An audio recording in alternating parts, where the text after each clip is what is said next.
wabarakatuh. Selamat pagi semuanya. Pagi. Bagaimana kabar kalian hari ini? Sehat selalu ya? Insya Allah selalu sehat. Semoga semuanya sehat-sehat. Amin. Kami berdua di sini akan menyampaikan tentang materi pengenalan OSIS. Sebelum kami menyampaikan materi tersebut, kami akan memperkenalkan diri kami. Yang pertama, saya Ibu Dwi Anggun Putri Solihah. Gelarnya beda sendiri ya, SSI. Ini kalau saya Ibu Lili Suryadewi, SPD. Kalian bisa memanggil Bu Dewi nantinya kalau Anggun. Oke, yang pertama, kalian pasti masih bingung ya, apa itu OSIS? Apa itu OSIS, Bu Dewi? OSIS, kepanjangannya dulu Bu Dewi, apa itu OSIS? OSIS, siapa yang tahu? Angkat tangan. OSIS, Organisasi Siswa Intra Sekolah. Nah, organisasi tersebut biasanya diperkenalkan ketika kalian sudah memasuki SMP dan nanti berkelanjutan sampai kalian SMA, ya. Seperti itu OSIS, dan itu organisasi yang wajib di sekolah. Pasti ada ya Bu? Ya, pasti ada itu di setiap sekolah tingkat SMP atau SMA nanti. Kemudian jadi itu OSIS itu memang selalu ada ya Bu ya, di SMP dan juga di SMA. Cuman berbeda mungkin di logonya. Kalau SMP mungkin berlatar belakang warna kuning. ya. Kalau SMA berlatar belakang warna coklat. Gitu ya, sama dengan organisasi lain kayak pramuka dan sebenarnya lainnya. OSIS dibentuk untuk apa? OSIS dibentuk sebagai wadah kalian berorganisasi. Jadi kalian di sini belajar untuk berorganisasi, baik di bidang kepemimpinan. Nanti di situ kan ada bermacam-macam kepengurusan dalam OSIS itu. Ada di bidang kepemimpinan selaku ketua OSIS. Terus untuk struktur organisasinya ada pendampingnya pasti. Siapa? Wakil ketua OSIS. Kemudian ada bendahara OSIS, ada sekretaris, dan juga ada bagian yang lain, seksinya ada kepemimpinan. Ya, itu sebagai struktur, istilahnya itu struktur dalam organisasi OSIS. Fungsinya apa? Fungsinya untuk memfasilitasi kalian sebagai pelajar, sebagai siswa di sekolah. Ya. Terus selain sebagai memfasilitasi kalian, di sini OSIS juga mempunyai fungsi untuk mendorong kreativitas kalian. Wadah ya Bu ya, mungkin jadi tempat kreativitas siswa. Bisa dituangkan di situ semuanya ya. Jadi itu tentang fungsinya. Sekarang tentang tujuannya apa ya? Tujuannya apa? Ada yang tahu? Angkat tangan. Tujuannya apa Bu Dewi? Hampir sama dengan fungsi ya, memberikan fasilitas. Nah, tapi di sini lebih kalian harus bisa mengekspresikan kreativitas kalian. Yang punya ide cemerlang, nah itu sampaikan dalam organisasi tersebut.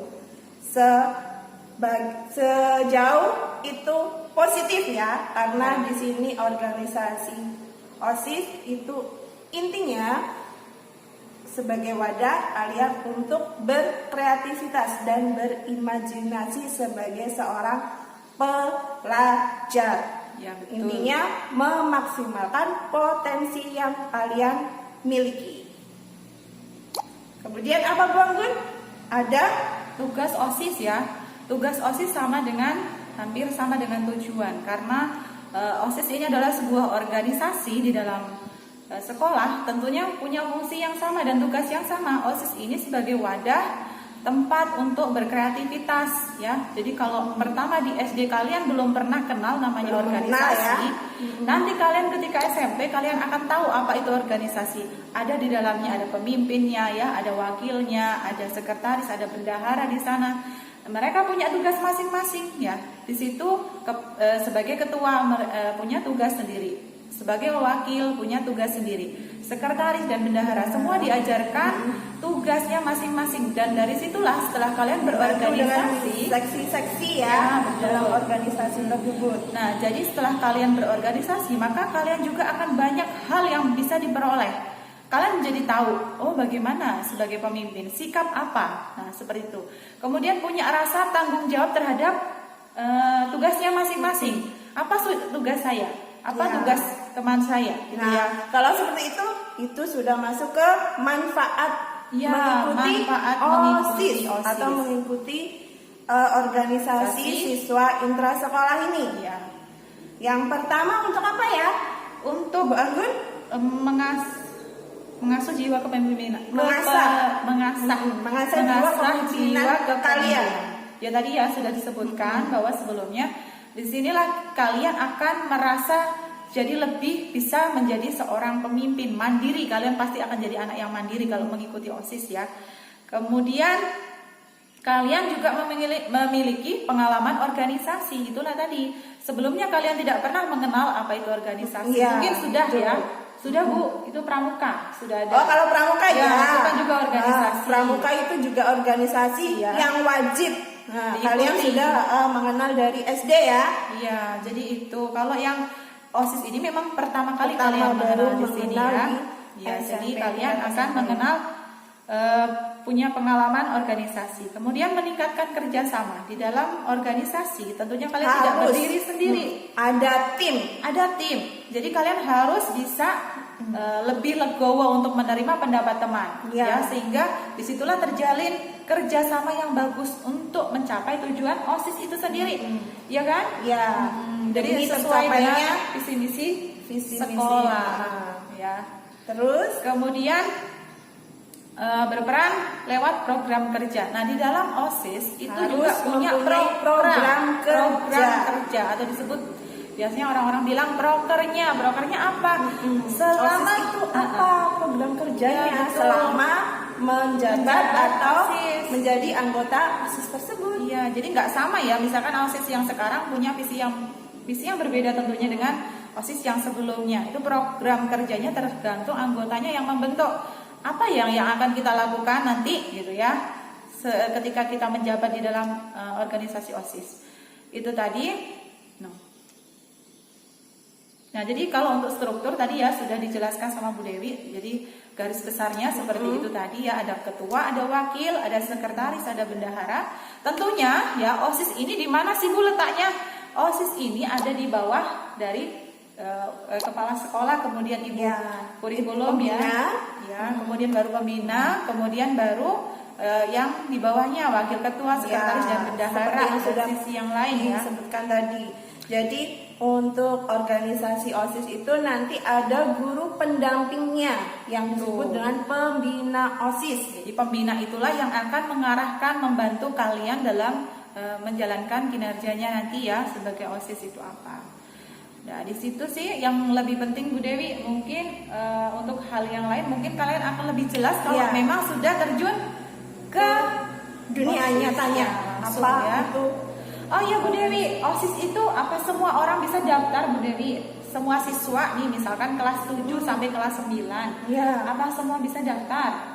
bisa pastinya karena Bisa, itu ya. hak warga sekolah sebagai siswa. Tentunya gini Bu Dewi, kalau jadi OSIS itu kan berarti punya kerja tambahan, tugas Iya, tambahan. iya. Jadi kalian harus tahu resikonya ya. Nggak mungkin kita nanti terus merasa terbebani atau punya alasan dengan guru yang lain, saya tidak mengerjakan tugas Bu karena saya ikut OSIS. Tidak boleh ya, karena OSIS ini harus bisa tetap menjalankan keduanya, sinergi ya. Makanya terkadang Bu Dewi kelas 9 itu jarang ada yang mendaftar. Iya, kalau sudah kelas 9 lebih fokus untuk urusan, ya. kelulusan mereka. Oh, nanti Ya. kalau untuk di Biasanya yang lebih sarankan fokus tuh kelas 7 sama kelas 8. Jadi untuk yang kelas 7 8 silahkan ya kalian daftar. Nanti bagaimana cara daftarnya pasti akan diumumkan dengan sekolah ya. Siapapun yang punya keinginan bergabung dengan OSIS, nanti timnya kita pilih berapa orang ya. Berapa puluh orang itu nanti sebagai tim ya. Ya. Nah setelah itu baru kita nanti seleksi dulu, nggak mungkin langsung ya, Ya, daftar semua ya. kita tampung, diseleksi. Seleksinya. Ya, dari kecerdasan, dari kepemimpinannya, keberanian mental dan lain sebagainya, yaitu tadi. Udah cukup? Cukup. Mungkin kalau ada pertanyaan ya, silahkan kalian tanyakan nanti lah setelah kalian masuk sekolah Ya, ya. tentunya Catat aja dulu ya apa yang nggak mengerti. yang kami sampaikan di sini atau apa maksudnya ada yang belum paham, bisa atau kalian ingin daftar. tulis. Betul. Tulis apa? Ya, Nanti bisa disampaikan ketika kita sudah saling bertatap muka. muka apa mata ini? Oke, gitu aja ya. Adik-adik. Sekian dari kami, anak-anak semua. Kalau ada salah-salah kata, kami mohon maaf. Jangan lupa kalian nih. tetap Apa tuh DP 1? Jaga kesehatan, jaga kesehatan. stay at home, Stay at home. Kalian jangan lupa harus pakai tetap pakai masker kalau bepergian ya. Jaga jarak nih, jaga jarak ya. Terus apa lagi? Stamina-nya harus dijaga. Makan yang banyak, tapi jangan banyak-banyak ya. Semoga kita Kuat. bisa ketemu lagi nanti untuk tatap muka. Betul. Salam sehat ya. Sehat walafiat, sampai kita ketemu lagi. Assalamualaikum Assalamualaikum warahmatullahi wabarakatuh.